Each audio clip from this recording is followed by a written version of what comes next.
Welcome to ETFinalscore.com, your source for all the highlight stats and stories and scores from around East Texas high school football, with your host, Eric Sullivan.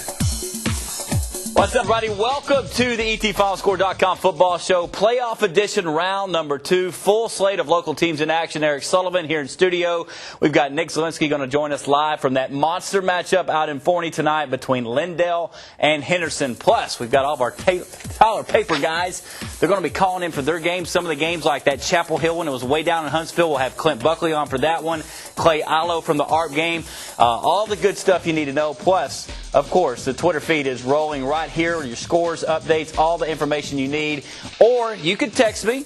I'll respond back. 903-216-7290. We begin with the rematch. Last year, Henderson rallied in the second half to beat Lindell.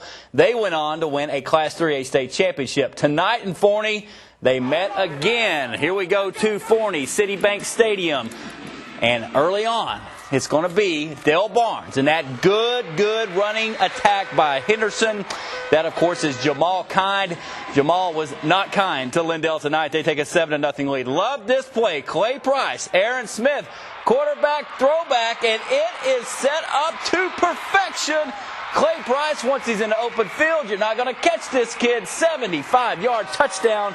Lindell back in the ball game. We are tied up at 7, but here comes Dale Barnes, just kind of working the offense tonight. Didn't need his big arm because Jay O'Neal bouncing it outside left and right. Good run for at least 20 yards right there. That would set up the unkind man to Lindell tonight. Jamal Kind, another score, 14-7, Henderson with the lead. Could Lindell come back? Clay Price forced to punt, and he wishes he did not punt because Trace McNew has got a running lane, folks, and the blockers goes all the way for the 41-yard touchdown. That made it 21-7. Lindell never recovered. Henderson Lions moving on. They get it done 56-20. That is your final score. CBS 19, the only East Texas TV station at this game tonight. And for more from Citibank Stadium on Henderson's monster win, we go to Nick Zielinski out at Citibank Stadium. Nick, give us a reaction to Henderson's big win tonight. Yeah, thanks a lot, Eric. Out here in Forney at Citibank Stadium, wrapping up a 56-20 win for the Henderson Lions. Joined now by Henderson senior quarterback Dale Barnes. And Dale, I talked to Coach Mix before the game. I said, after you guys had lost those 2 games regular season, you won 2 in a row. I asked him if you felt like you guys had gotten your swagger back. Well, a 36-point win tonight. Do you feel like you guys are back? Yes, sir. I feel we're totally back. I mean, the defense is working as a team. They're doing a great job containing the other team's offense, and the offense is doing a great job putting points on the board. You guys' defense did play great, but that offense was pretty remarkable tonight. You guys, anybody was scoring touchdowns tonight. Yes, talk about your running backs and just the weapons you have out there at your disposal. The running backs did a great job finding holes, and the offensive linemen, they always do a great job making holes for the linemen. And outside on the perimeter, the receivers are doing their job. So it's just an all-around team effort, and that's how we were able to put the points on the board tonight. They say big-time teams show up in big-time games, and you guys obviously defending state champions. You feel like y'all are ready to make another run at this, don't you? Yes, sir, we do. We're just going to get prepared for whoever we play next week and just take it week by week until we reach state.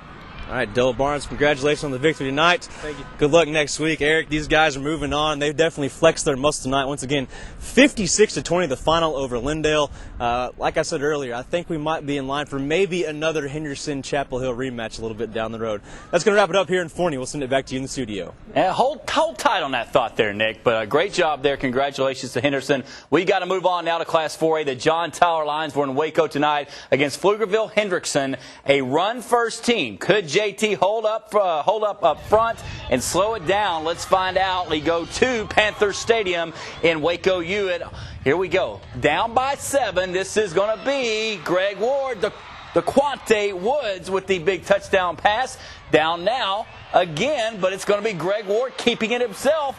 Ties the ball game up. John Tyler just had the offense rolling tonight, especially in the second half. Look at this. Greg Ward up top. What a pass, and it is his man, the Quante Woods, once again. He is gone, folks. 75-yard touchdown as the John Tyler Lions take the lead. They would get a monster play from Ward to Fred Ross, his favorite target, 89-yard touchdown in the third quarter. They take it 56-42. They are moving on. Harold Wilson was in Waco tonight. He joins us now live from on the phone, rather.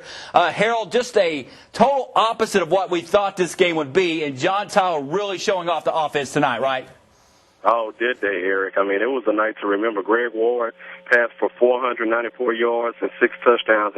JT had an answer for everything. A very powerful Henderson offense throughout them tonight.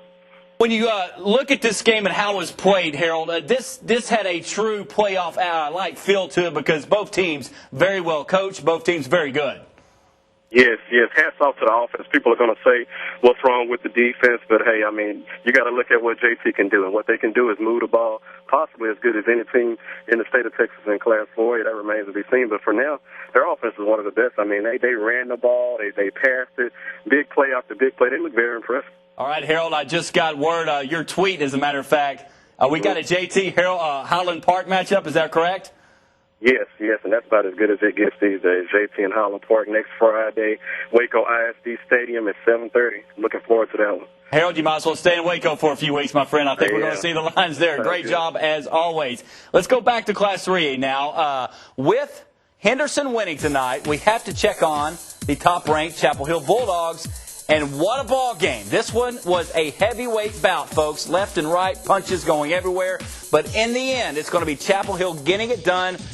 Waco La Vega was undefeated just like Chapel Hill. 27-20 is your final score. Luckily, we had a man in Huntsville. Joining us on the phone is Clint Buckley. Clint was keeping up with your tweets, listening on the radio. What a ball game tonight. Definitely not a second-round game, was it? No, what a ball game is right. That's an understatement. I mean, this game was close. There was hard hits. It wasn't very pretty. You didn't have the whole, all the offensive numbers. But man, when it came down to it, that the final minute 35 was something that I don't think I've ever seen before. Did Chapel Hill? Did they almost need a game like this, a down to the wire, crunch time kind of game to kind of really show that they are the number one team?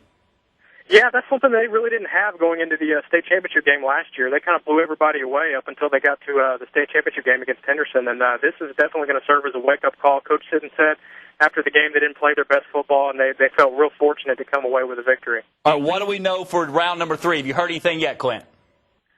We know they're going to play Navasota. They were up big on their opponent at halftime. Don't know where yet. I'm still waiting on Coach Sidden to get back with me on that. All right, just give us a tweet there, Clint. Great job. Thank you for filling us in on this one. I know you had a long trip down there. Be safe getting back. All right, real quickly, Scotty, let's go right to Longview, where we had Gilmer and Van. What a matchup. There's Luke Turner, still out with the foot injury, but it's going to be Van making a stay early. That's your All-American Dalton Santos. We know he's a great defensive player. He's also very good at scoring touchdowns.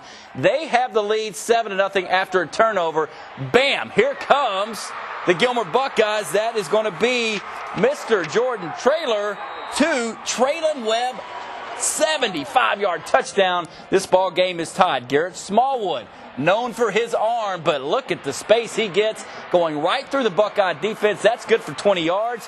That would set up another score by the big guy, number 78. Here it comes. You can't stop that right there. Bulldozing his way in for the score. Wow. Dalton Santos again. They are up 14-7. But that's about when Gilmer said, we're going to take this thing over. Traylor rockets that one to the right side to Darian Pollard. He gets the first down. And then a little mix-up here. No pass, but let's give it to Darian because he can run the ball as well. Look at the blocking. Look at the move right there. Fakes 4, out of his shoes, goes up to the left side. That is a touchdown.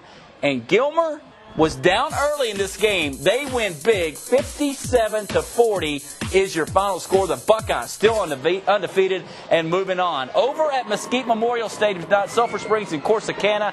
Justin Gibson for Sulphur Springs. Going to have a good run right here, but no points for Sulphur Springs. Now has the ball. That was Corsicana with a good run. They didn't get to score. Incredible play right here by Sulphur Springs. Justin Owens' pass is tipped. Chris Ford comes down with it, but this time Justin Owens is not going to get so lucky. Picked off by Trayshawn Williams of Corsicana. He does some damage after the catch. And then Corsicana is going to, when you score off turnovers, that's such a big stat, passes to Donovan Fields. Fields has the touchdown. And here we go. Sulphur Springs eliminated by Corsicana. Man, oh man. Sulphur always a contender, but congratulations to Corsicana. All right, we got to hit a break. We've had a lot of info to get into. Coming up, we'll check in on Carthage, Arp, and Kilgore. They had a big one over in Corsicana tonight. We're back in 2.